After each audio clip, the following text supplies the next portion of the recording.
one last person who's getting driven crazy online is Donald Trump. So he had this tweet right before we came on air. It said, "Election interference." That's it. Just an all caps exclamation point. That's exactly right, Trump. That's what we've been saying. What is that? It's maybe him finally acknowledging what he's encouraging foreign governments to do. No, but guys, cuckoo for Cocoa Puffs. Look, I could enter that as evidence if I had a family member and I said they've lost their minds and they cannot legally control their own finances. So they're gonna give it all away, or they're gonna do something crazy, they're gonna burn it in the streets. They're mentally incapacitated. And I would, if that was the case, I would present this tweet as evidence. Like, look, just randomly shouting into Twitter, "Election interference." What does that mean? Why are you yelling? Who's doing the election interference?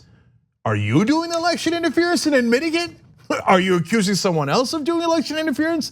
But no one else has even been accused of election interference. So shortly before we went on air, there was a segment on CNN, I believe it was Jake Tapper's show, but there were it was a panel of mental health professionals commenting on George Conway's recent opinion piece about Donald Trump's mental health. And all of them were disturbed that anyone would diagnose Donald Trump or publicly talk about what they think about his mental health and whether he has a condition or not. They're 100% wrong. And I agree at this point. Look, I'm not a mental health professional, so I'm not gonna diagnose him. But one thing that I do know is that he's crazy. He's not operating, he's not functioning normally. And I think anyone who denies that, or anyone who's walking on eggshells because you don't want to say something offensive about someone's mental health, come on. I mean, how much more evidence do you need? Yeah, so if this is the only tweet, you'd say, okay, man, that was super weird, but maybe, I don't know, something got him agitated. Oranges, guys, oranges. Sorry to interrupt you, but oranges. Come on, I mean, how many more examples do you need? It's not just about one tweet, it's about this, I don't know, we have a wealth of evidence right now. Yeah, oranges. If you don't know that story, you might be thinking, is Anna okay? Instead of saying origins of a story, in the White House, 4 different times he says, the oranges. Yeah. And one time he said origins, so he actually knows the word. So, I mean, the guy is, okay, now one more thing about that. George Conway today with a huge op-ed, that's, remember, Kellyanne Conway's husband, saying, and he started with a really interesting example. He's like, anybody watching the Redskins last season, saw Alex Smith get sacked, saw the tape of his leg getting snapped. And he's like, it was gruesome. Everyone watching knew that his leg was broken. None of us were doctors, okay? I suppose there were some doctors in the audience, but he's like, you didn't have to be a doctor to know his leg is obviously broken, right? Looking at Trump, even before this crazy tweet and a million others, he's like, you don't have to be a therapist or a psychiatrist.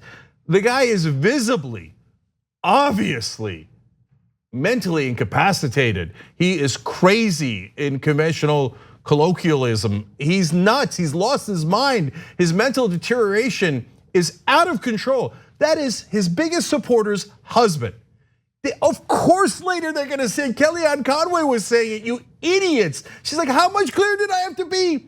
It wasn't like my distant cousin. I had my husband say over and over and over again. I had him write a giant op-ed saying, my boss is crazy. When are you guys gonna do something? Right? He's obviously crazy. Anyone who isn't acknowledging some sort of mental issue with him, honestly, is lying to you because of political correctness. They don't want to do factual correctness. They don't want to say things that are obvious to the entire country and the entire planet, because Republicans might get mad at them. That isn't journalism. And one day when Kellyanne Conway inevitably says what you just mentioned, I just want us to all continue holding her accountable, because her obsession with power has led her to continue working, not only working for this administration, but she goes on national television regularly to defend him and his actions. So I don't care what her husband is writing. She's her own person and she remains complicit. I got you. We'll get to Kellyanne later. But the point is, it's obvious the Conway family is sending an SOS to the world. Kellyanne works with him every single day. And her husband constantly saying, why aren't you guys focusing on the fact that her boss is absolutely nuts? So we feel like we're all getting gaslit. It's like almost a form of torture where there's an obvious fact and everyone on TV is like, hey, don't even say 2 + 2 = 4. A lot of Trump supporters say 5, some say 87, some say 13. It would be offensive to call 2 + 2 equaling 4. I don't need the reporters to call them literally crazy. I can do that. We do perspective journalism, so we give our perspective, we give our opinions. But you should be having a national conversation about the mental well-being of the president. If you're not, you're purposely hiding that conversation to help the Republican Party because you're scared of them. That's called political correctness. Thanks for watching The Young Turks, really appreciate it. Another way to show support is through YouTube memberships. You'll get to interact with us more. There's live chat emojis, badges. You've got emojis of me, Anna, John, JR. So those are super fun. But you also get playback of our exclusive member-only shows and specials right after they air. So all of that, all you gotta do is click that join button right underneath the video. Thank you.